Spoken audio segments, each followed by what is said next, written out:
आज हम आपको कंप्लीट आरओ असेंबलिंग के बारे में बताने वाले गाइस। तो यहाँ पर हम आपको हर एक चीज़ बताएंगे कि आरओ में कौन से पार्ट्स किस तरीके से लगते हैं। हम इसके अंदर अल्कलाइन फ़िल्टर भी ऐड करेंगे लास्ट में। हर एक चीज़ पूरा एक आरओ असेंबल करने वाले हैं हम आज। तो यहाँ पर वायरिंग की जो भी छोटी मोटी चीज़ें होती है हमने इसे पहले ही सेट कर दिया है, क्योंकि वायरिंग में बहुत बड़ा कोई साइंस फ्रिक्शन नहीं होता, बहुत ईजी होता है। अगर किसी ने बिजली का काम किया, कोई इलेक्ट्रीशियन हो, तो इसके लिए बहुत ईजी होता है। अगर नहीं भी पता तो इसके लिए मैं एक अलग से वीडियो बना दूंगा कि इसकी वायरिंग किस तरीके से होती है। वायरिंग वाले में इसमें कोई इस प्रॉब्लम नहीं है। तो अभी हम शुरुआत करेंगे। सबसे पहले हम यहाँ पे शुरुआत कर रहे हैं सेडिमेंट फिल्टर्स की। तो सबसे पहले हम यहाँ पे एक सेडिमेंट फिल्टर लगाएंगे। सेडिमेंट फिल्टर लगाने के बाद अब हम यहाँ पर कार्बन फिल्टर लगा रहे हैं। हमें फ्लो का खास ध्यान रखना है। यहाँ पर आप देखोगे यहाँ पे फ्लो इस तरफ है, तो हमें इसका फ्लो भी इस तरफ ही हमने यहाँ पर दिया है। यहाँ पर फ्लो इस पे लगा हुआ है, इसकी स्टिकर पे फ्लो नहीं है। ठीक है, तो हमें फ्लो का खास ध्यान रखना है। तो अभी हम पहले इन दोनों की कनेक्शन कर लेते हैं ताकि आगे आपको कन्फ्यूजन ना हो कि हमने कैसे क्या कर दिया। ठीक है, तो हम यहाँ से शुरुआत कर रहे हैं। ये वाला हमारा इनलेट पाइप है, ऊपर वाला। नीचे वाला हम यहाँ पर आउटपुट रखने वाले हैं वेस्ट वाटर के लिए। ठीक है, तो यहाँ पर हम यहाँ सबसे पहले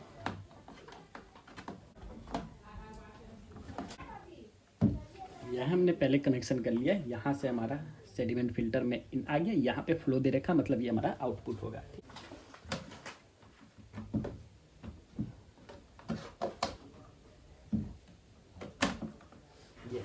इसका आउटपुट सेडिमेंट फिल्टर का आउटपुट कार्बन फिल्टर का इनपुट होगा।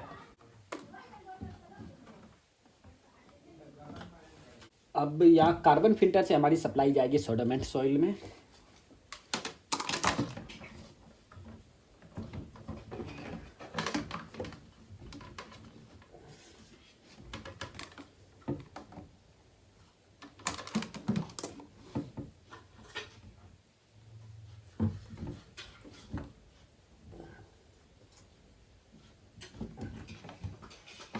सोडोमेंट सॉइल से सप्लाई जाएगी हमारी मोटर बूस्टर में। ठीक है, यहाँ मोटर बूस्टर में हमने पहले ही सप्लाई डाल दिया है इसके पीछे से। तो मोटर बूस्टर सोडोमेंट सॉइल से सप्लाई गई हमारी मोटर बूस्टर में। अब मोटर बूस्टर से सप्लाई जाएगी हमारे मेम्ब्रेन में। तो मेम्ब्रेन का हम पुराना वाला ही टैंक इस्तेमाल में लेंगे। टैंक बदलने की ज़रूरत नहीं होती, हम बस मेम्ब्रेन बदल रहे हैं। ठीक है, अब हम यहाँ मेम्ब्रेन डाल रहे हैं। मेम्ब्रेन डालने का तरीका ये है, यहाँ पर आप देखोगे यहाँ पे ऑप्शन लिखा हुआ फ्लो। जो फ्लो वाला एरिया है वो हमारा अंदर की तरफ रहेगा ऐसे। ठीक है, तो यहाँ पर यू डालना है, ये हमारा अंदर की तरफ चला गया। और अब हम इसके ऊपर की नेपिंग ढक्कन लगा लेते हैं। इस ढक्कन को आपको अच्छी तरीके से टाइट लगाना है ताकि वाटर लीकेज की समस्या ना आए।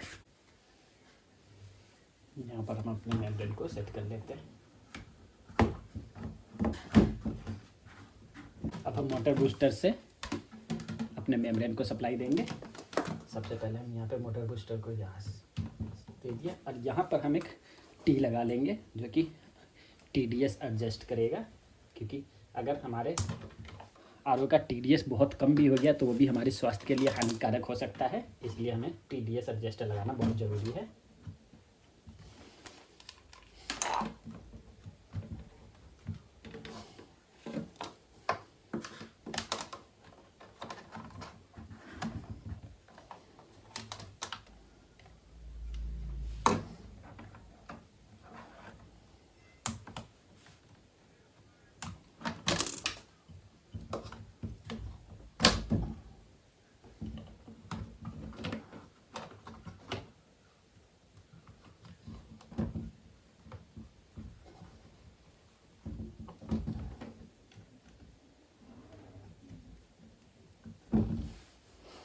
ऊपर यूवी लगा लेते हैं हम अपने यहाँ पर।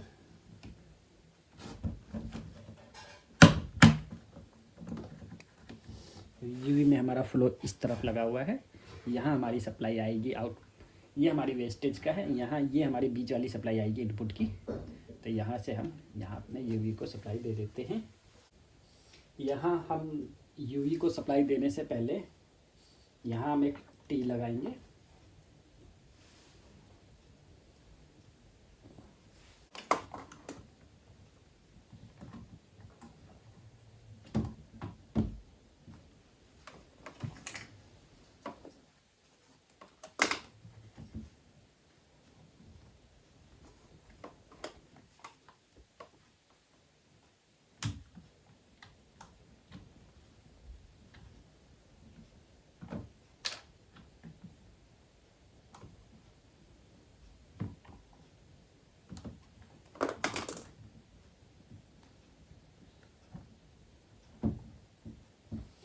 इस टी से हमारा एक सप्लाई है, इस टी के बारे में भी मैं अभी बताता हूँ।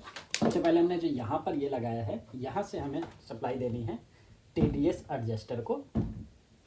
ध्यान देना, यहीं पे सारी चीज़ें लोग गड़बड़ आ जाते हैं, सारी प्रॉब्लम यहीं पर आती है। यहाँ पे जो हमने सप्लाई दिया है, यहाँ हमें सप्लाई देना है TDS एडजस्टर को। ये हमारे पास TDS एडजस्टर है।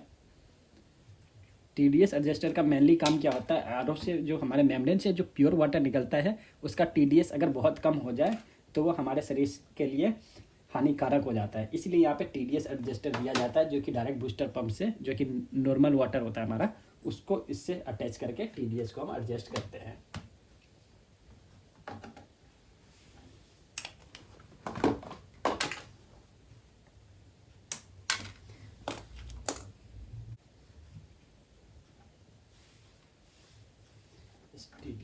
यहाँ पे हमने TDS एडजस्टर लगा दिया। इस TDS एडजस्टर से अब हमारा जो यहाँ पे हमने टी लगाया था, यहाँ लगेगा ये।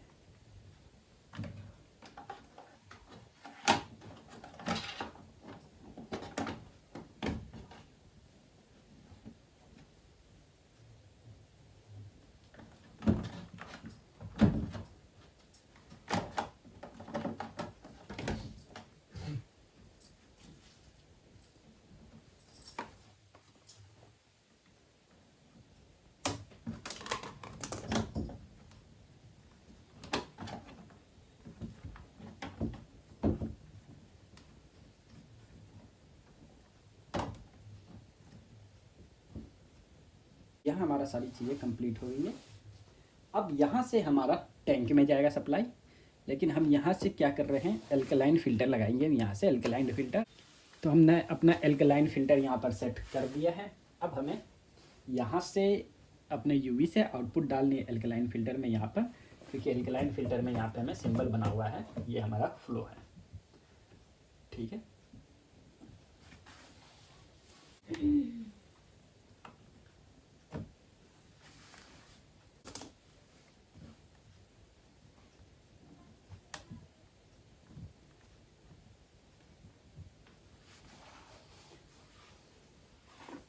अब यहाँ से हमारा टैंक में सप्लाई जाएगा।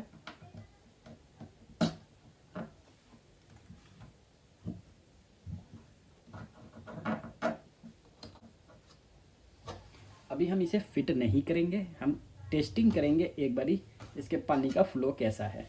ठीक है, उसके बाद हम इसे फिट करने के बाद ही इसे सेट करेंगे। यहाँ हमने अपने आरओ को सेट कर दिया है। तो हम यहाँ पर एल्कलाइन फ़िल्टर का पानी जमा कर रहे हैं, तो इतना काफ़ी है। अब हम पहले आरओ बंद करते हैं। हमने आरओ बंद किया है। ये हमारा पहले तो ये हमारा बिना एल्कलाइन डायरेक्ट मेम्ब्रेन से जो पानी आ रहा है उसका पीएच है 84।